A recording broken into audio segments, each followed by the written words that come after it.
Welcome to Inspired Changemakers, a podcast about all the amazing things people are doing to make the world a better place. This podcast is about creating change and the moments that inspired our guests to activate. My name is Julia Healy, and I'm the CEO of United Charitable. Stay tuned to be inspired. All right, Ryan, thank you so much for joining the podcast today. You're welcome. Very excited to have you for two reasons, actually. One, not only because you are an inspired change maker that has really devoted a lot of your life to philanthropy, but you're also on the board of United Charitable. Yay! I am on the board of United Charitable, yes. So we are very honored to have you here. So tell our listeners just a little bit about yourself. I'm Ryan McNeil. I'm the founder and president of Sports ID.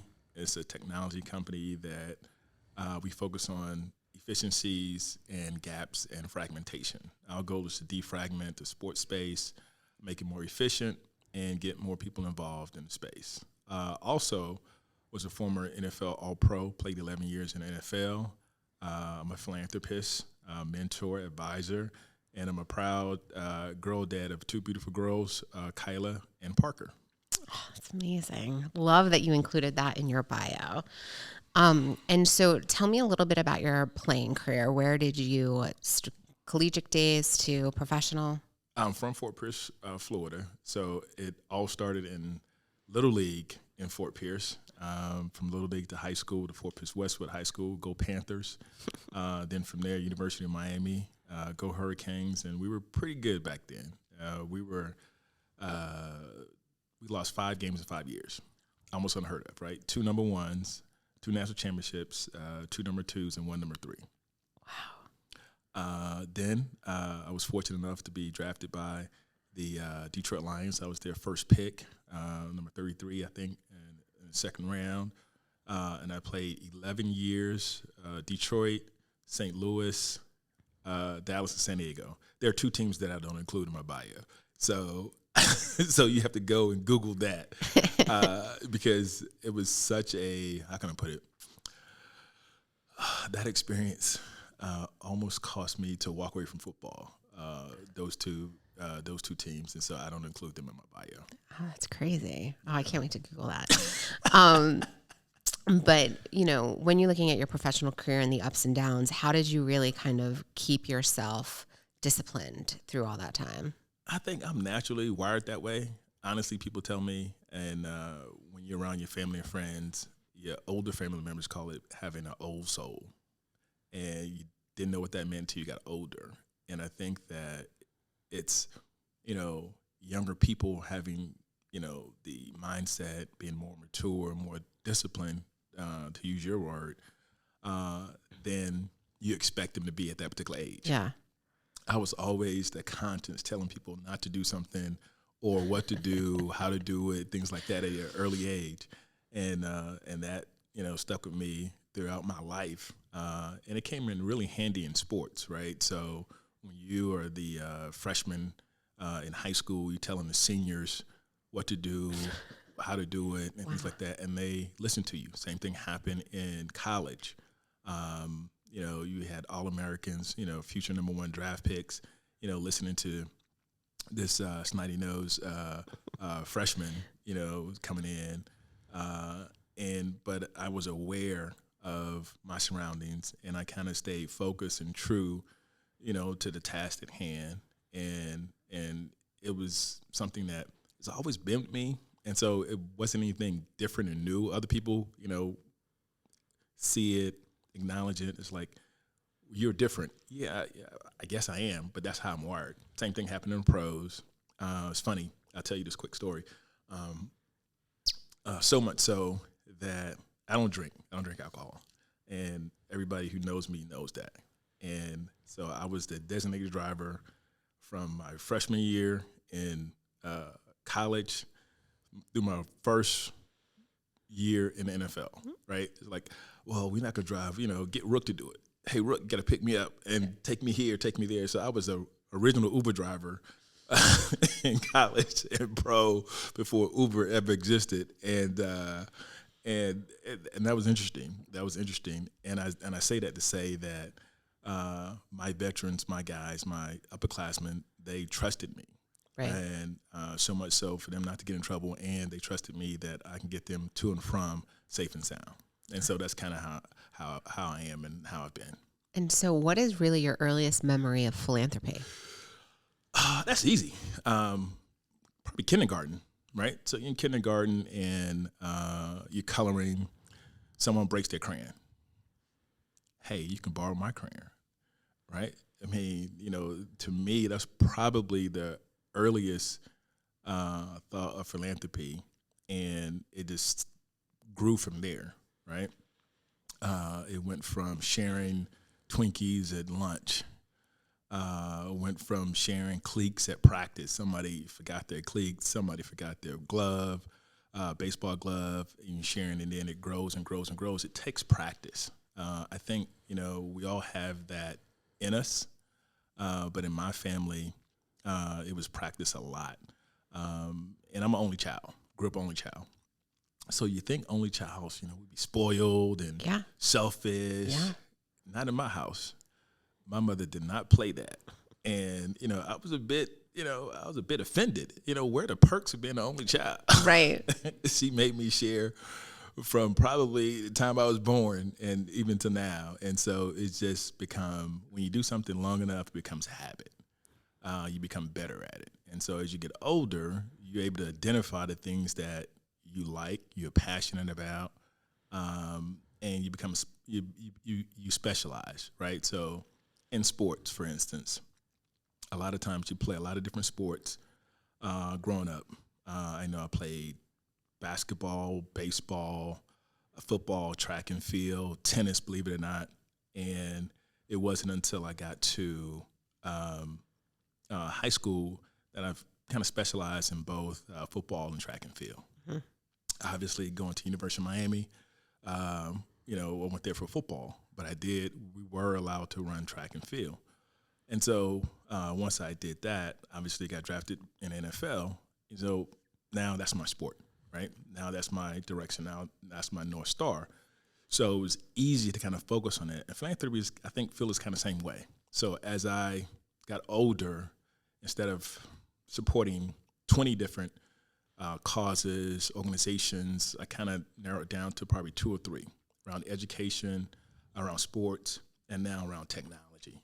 And I think most people do that. And so that's been my probably lifelong path or journey. And I don't think you ever stop, right? It's time, talent, or treasure, right? And I've been given my time, talent, or treasure since I can remember. I'd like to thank United Charitable for sponsoring today's Inspired Changemakers podcast. United Charitable is a national nonprofit that focuses on guiding you on your charitable journey. Whether you like to simply streamline your giving or you like to create your own charitable initiative, United Charitable has the knowledge and resources to support you. If you'd like to learn more, check out the link in our bio. And then, so what made you want to sit on United Charitable's board? The more I learned about United Charitable, the more I thought it fit with who I was and how I do things. And I saw a way to give back and add value. Obviously, Hannibal and I go back a long ways, and I remember him talking about the project he was working on. I thought it was interesting, having the brainstorming session, and then having to meet you, and then doing my research on my own. I was like, why not? I think a little differently, and I think, bringing a different perspective to the table could be helpful. Yeah. And hopefully it's been so far, and I think there's a lot more there, right?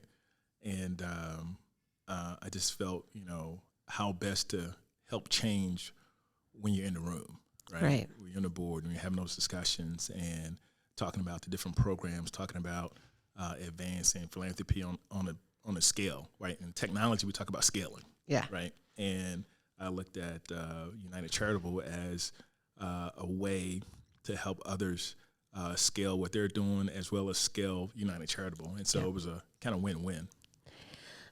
We really talk about it as, we think United Charitable is an acceleration program for social entrepreneurs that really want to figure out if they're the way they're programming will make a difference, right? Right. And so how do you think bringing your expertise of technology can really help philanthropy? Because we're the last industry to get all the goods, right? So you know what I mean? So tell me, how do you think technology can really advance? It's pretty simple. I mean, so in tech, it teaches you to fail fast, and to test things, and then if it doesn't work, pivot, right? And so the thing about United Charitable and Athletes Charitable, there are a lot of things that folks want to do. And so you got to go through that test phase, the hypothesis, and see if it really works, if it resonates with others, and if it's a good business model. People forget that being a nonprofit is still a business. It's still a business, and you have to run it as such.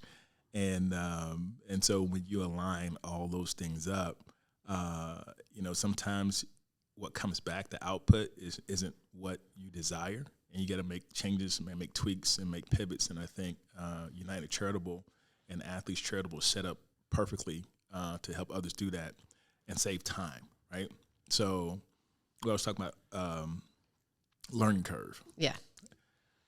And it's always interesting and fun listening to donors, those who have donor advised funds, talk about, well, I woulda, coulda, shoulda. Well, where were y'all? 5 years ago, 10 years ago, So that's when you know you're doing something right. When you can save folks time, effort, and energy, and money, for that matter. And I think that we do it in a way that's fun and engaging, and it becomes contagious. Oh, that's an awesome way to put it. Contagious. I'm going to use that. I'm going to steal that. Well, it's on record that I said it. Yeah, so, right. So we're good. Right. And then also, why do you think athletes really are drawn to philanthropy? Because we're used to, how can I put it? It's in our nature, right? So most athletes have been involved in a team environment from an early age. Right. We just extending the team, right? And you've always been able to identify those who have and have not. Athletes never been one to shy away from hard work and doing the work to become better and a winner. And it's just I think athletes feel a shared responsibility for their community and society. Right. Again, go back to that's how we're wired. We're wired differently. Everybody's not wired to do the extra laps, do the extra lifting, do the rehab if you injured and things like that. And remember or embrace where you come from. Right. Right. A lot of athletes, come from sometimes disadvantaged situations. Right. And was able to overcome that, still do the work that was required, and still excel. It takes a special person, special people to do that. I would like to thank Athletes Charitable for sponsoring today's Inspired Changemakers Podcast. Athletes Charitable offers a concierge membership service that provides the tools and resources to build a legacy through service. Our athlete-led team has the first-hand experience and expertise to provide hands-on support that simplifies the entire process for athletes and entertainers to reach their social entrepreneurship goals and create lasting impact in their communities. To learn more, check out the link in the bio. Right.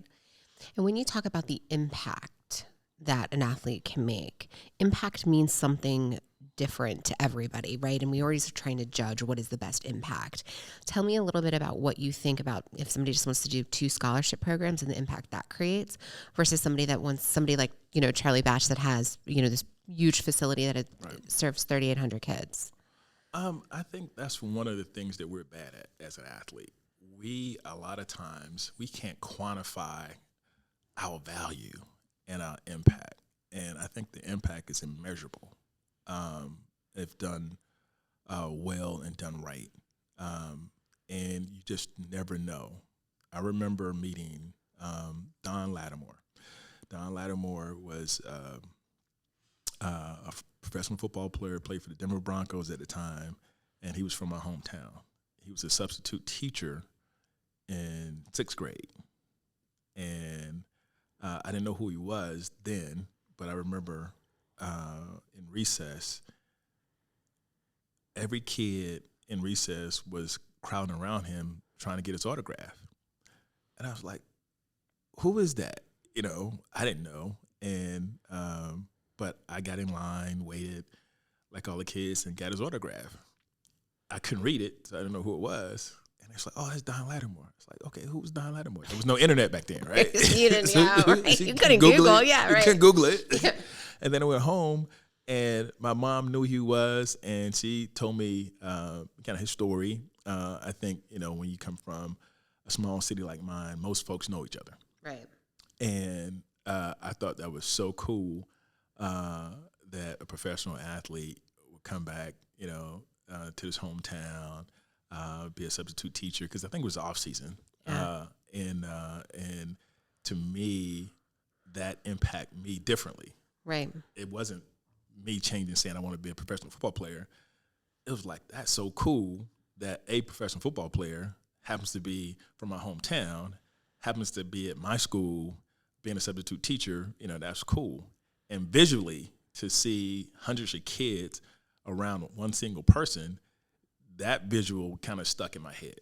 It's like, to me, when you talk about impact, that impacts. And so my friends,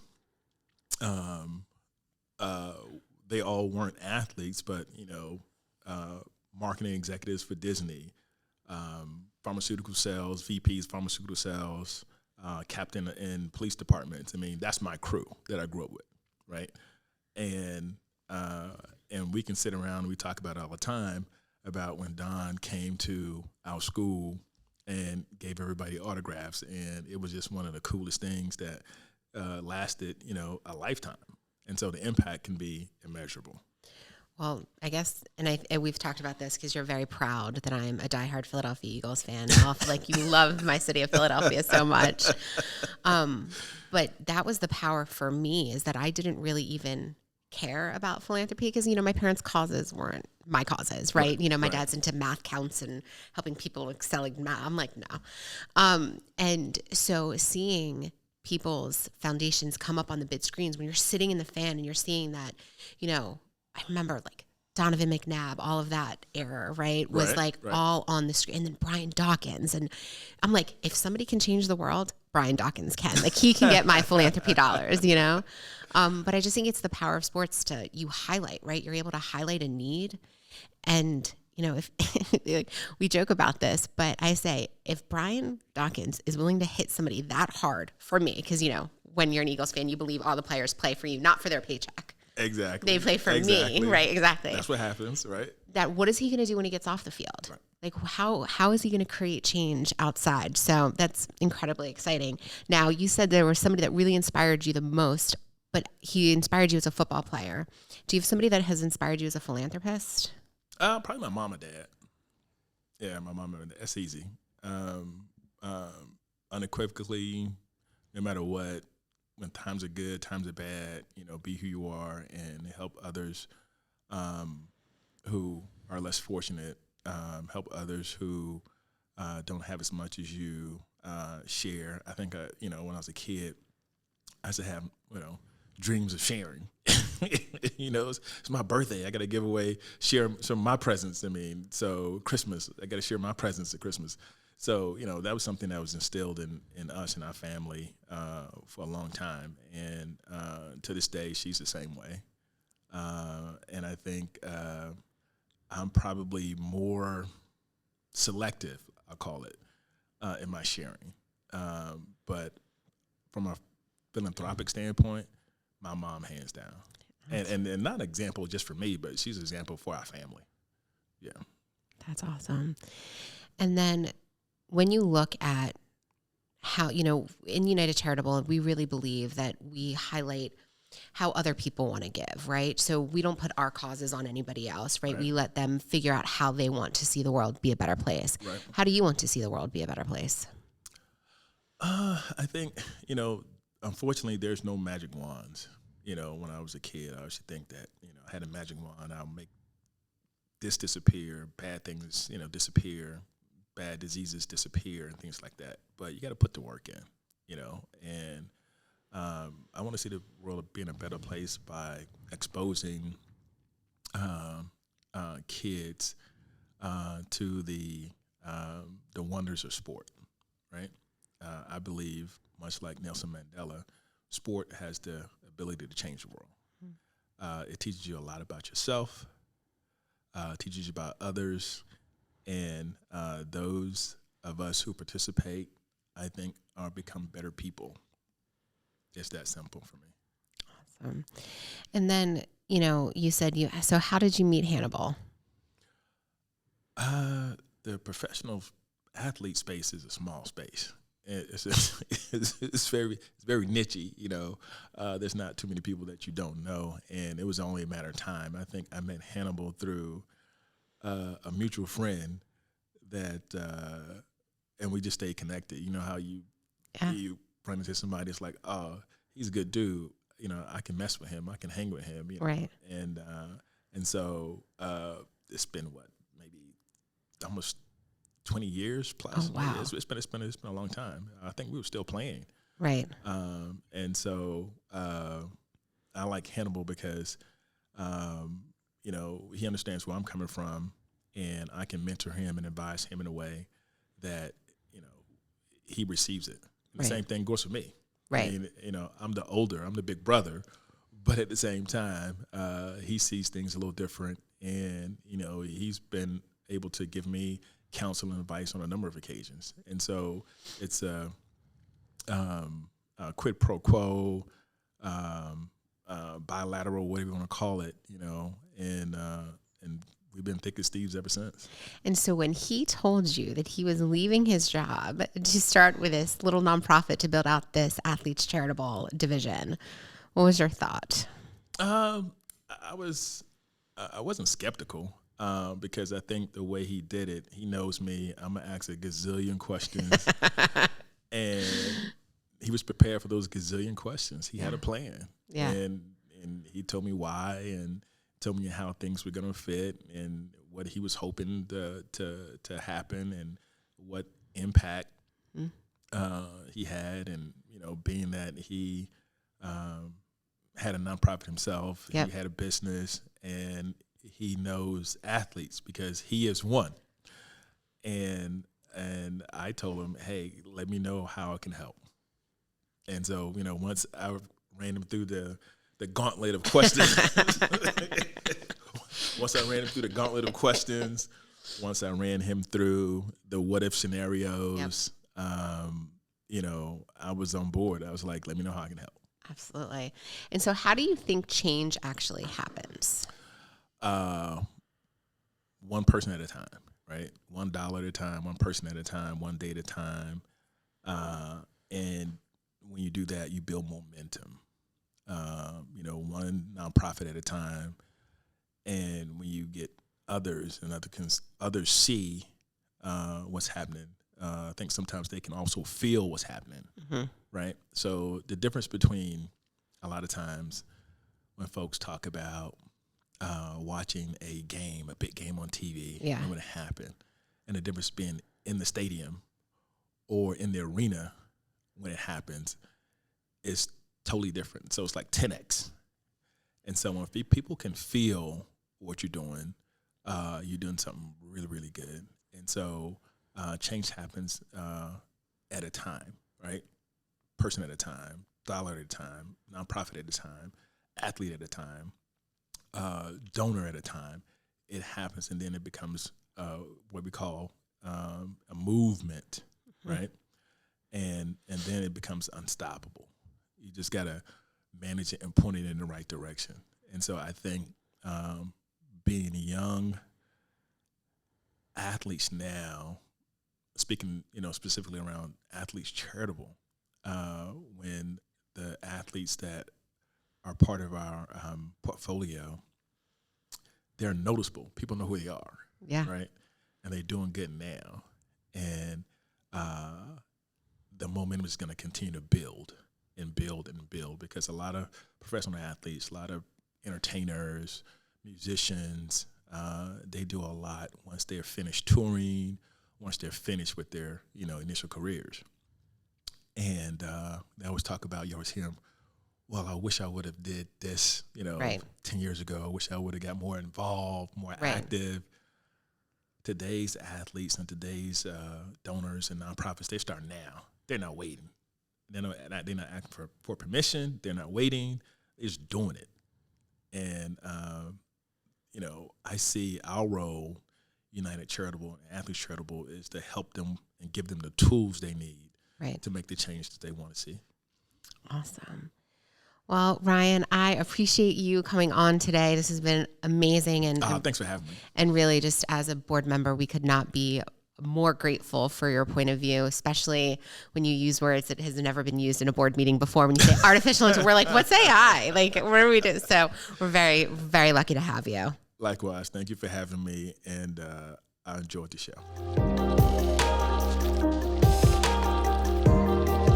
Find Inspired Changemakers on Instagram, YouTube, and LinkedIn, and comment on all the awesome things you are doing to make this world a better place. Don't forget to subscribe.